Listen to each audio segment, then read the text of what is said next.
Hi everybody, Thatcher came in from Taste Media Group here, coming to you live with Matt Johnson. He is the news director for WWMT, the CBS affiliate in the Grand Rapids and Kalamazoo, Michigan market. Matt, a lot going on. How are you guys doing up there? We're doing okay, Thatcher. I appreciate you having me. It's been certainly a tumultuous time, for everybody. But we're on the front lines of it. Just like first responders and medical personnel, we're kind of on the lines of getting information out to people at a really critical time, obviously, in our history. So, I like to think that at times like this, we step up. People rely on us to get them the facts, and we're absolutely doing that. There's a lot of debate and discussion about the processes that we go through. I'm happy to talk more about that, but it's balancing getting the facts right and all the information coming rapid fire, fast. I've ever seen information come in any story. At the same time, balancing the safety and health of your own team.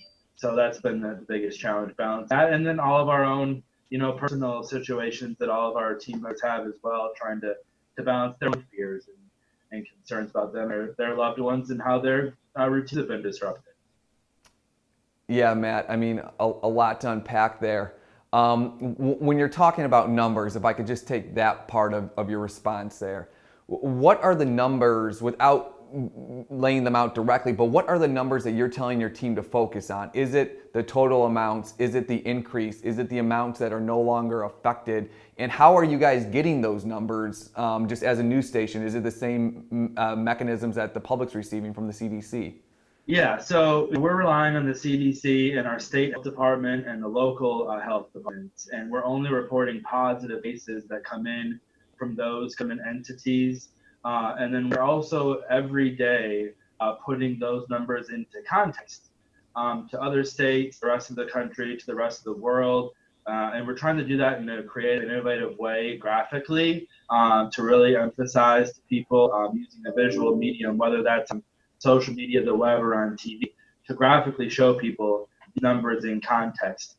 We had a really good piece we did the other day where we put it in context to the flu and to SARS and H1N1 and some of the other pandemics and epidemics that we've had in our nation's history, so in our world's history for that matter. So we're focusing on the government entities for the numbers and only reporting positive cases, and then again putting them in context every day.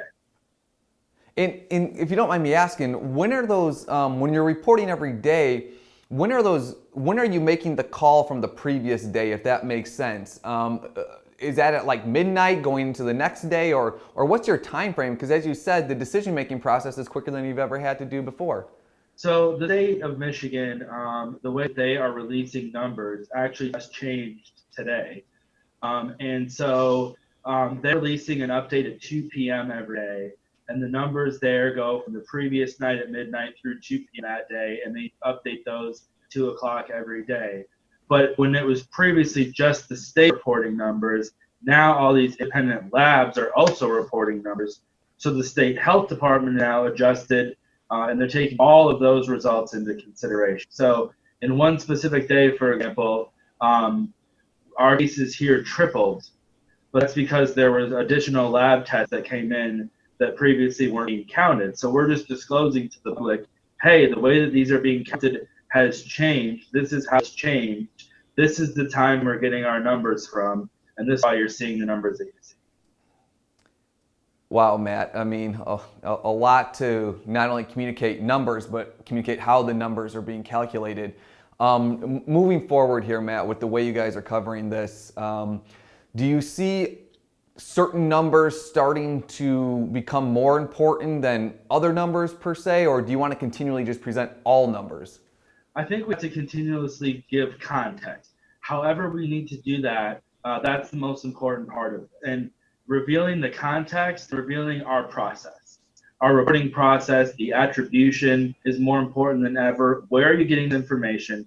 How is it being reported? What are those numbers? And what are the numbers in context? Whether it's in context to yesterday or to Italy or to China, right? Yeah, we need to put we need to put them in context. And that kind of speaks, Matt, to, not stoking fear per se as well, because the numbers are scary. And I think that from my personal perspective, it's like, and not to go into the whole, the federal response, but the fact that, there are testing centers being set up there's a positive correlation to that moving forward. But in the moment, yeah, it might take a day or two, which is unfortunate, but in the long run, there's a positive correlation to those numbers coming down. People, schools shutting down, all the leagues shutting down, basically shutting down cities. There's actually a positive correlation moving forward, but in the moment, it just looks, the optics of it look messy. Yeah, and I think it's because it's an evolving situation, and it's the biggest challenge, I think, for the administration, for everybody involved here, for the media, for the hospitals, the health departments, the public, is that this is all such an unknown, and it's constantly evolving. So we have to evolve with it, and our reporting has to evolve with it. And like I said, we have to explain more than ever where we're getting information, why it's different, and why it's changed. But frankly, Thatcher, we're only focusing a small portion of what we do on the numbers. Majority of our reporting is not the numbers, it's the context and it's the impacts, right? Obviously, there are significant impacts on people's lives in our community every day. And this is an interesting story in that, yes, it's a worldwide and a national scope, but the impact that it is having in individual cities across the country that is so constant. Usually with a big national story, it does hit home this quickly and this relentlessly, if you will. But this one, relentless. I mean, that's a great term there, Matt. Great. Yeah, but this one is, when one state closes schools, then the next state closes schools, and the president goes on TV, and then the next minute everything can't find toilet paper. And these are all real things that we're seeing in our community. It's not like it's taking a week or 2 weeks to, a trend to from the West Coast to the Midwest or whatever. Things are happening quick at a national level, and they're immediate happening at a very hyper local level. And so just as big of a story as it is nationally, it's that big a story in all these little municipalities across the country. Yeah, Matt, and just to get into some journalistic theory here, if you would, just in this moment, how are you advising your reporters when it comes to context of just, again, and I don't mean to go back to the numbers because I know it's a small part of how you guys are reporting here, but when you look at the verbiage that will be used, I've seen words like soars, tumbles, increases greatly, but it's all within scope of the previous day. So like you said, the numbers are only going to get bigger. How do you kind of just make sure that the correct, almost just words are being used in this from your reporters and on your website copy? Yeah, that's a great question. And we've had several discussions this week about a lot of ethical considerations, I'm sure you can imagine. But one of them is the verbiage. Just yesterday, I put out a note out, not about a verbiage, but about visuals. And, you see a lot of pictures of blood vials, coronavirus attached to them. This is not a blood test, right? So that's inaccurate to use that picture or that video. So we've been changing things like that. We've been talking about not using, words that connotate fear, right? So, things like concern, worry, fear, anxiety are words that we're trying to limit our use of to not perpetuate the culture of fear. But then additionally, when I talk about process reporting, it's saying things like, here are the facts. This is what we just learned from the CDC.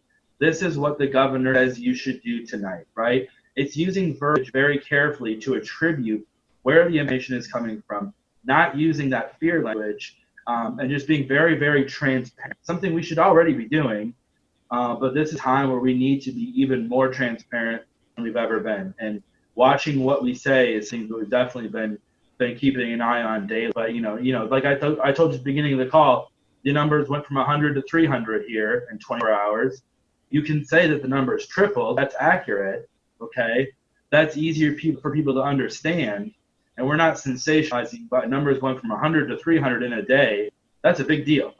Okay, but we can say 300 cases in Michigan are X compared to the number of cases in California or Washington, or we can put it in perspective to other places so people realize, oh, okay, 300 sounds like a lot, but it's not nearly as bad as it is in Washington or California, right? And Yeah, and that I think that's part of the self-regulation, I guess, people in your position are going to have to do, because if you say, I mean, from here on out, it's really going to be this increased by this number. Like, that's a hard number, and that number is a number. It's not a soars. It's not, a tumbles if we're talking economics of late. But Matt, I definitely appreciate your time here. Is there any other advice you can just give out there to people that are in the specifically for the purposes of this conversation, journalistic profession, who are going to be, like you said, on the front lines, just like the rest of the first responders? I think it's important that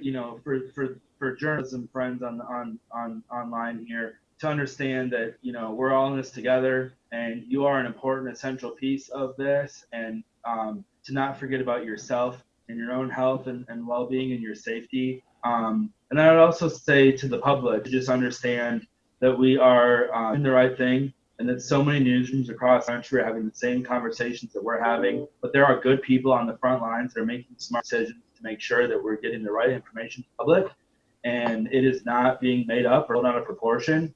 And that's why it's important that we attribute everything we're reporting is us regurgitating information from public government entities and then putting it into perspective and reporting the impacts that we are personally witnessing and seeing as independent journalists on the ground in our own cities. So, that's what we need right now, and to get people the correct information, and it's an important job. We're gonna, keep balancing that with our own personal concerns about it, and trying to be fair and accurate in the process. And I think for the most part, on a local level at least, people are doing a good job of that. Yeah, Matt, just shows how important just having reporters on the ground in every market and multiple stations within every market goes to getting this news out there. Matt, we appreciate your time here. Hang in there. Anything else we can do on this end to help, let us know. But we appreciate your time again. Matt Johnson, the news director at the CBS television station in the Grand Rapids, Kalamazoo market. Matt, thanks again for your time. Thank you, Thatcher. Have a good one.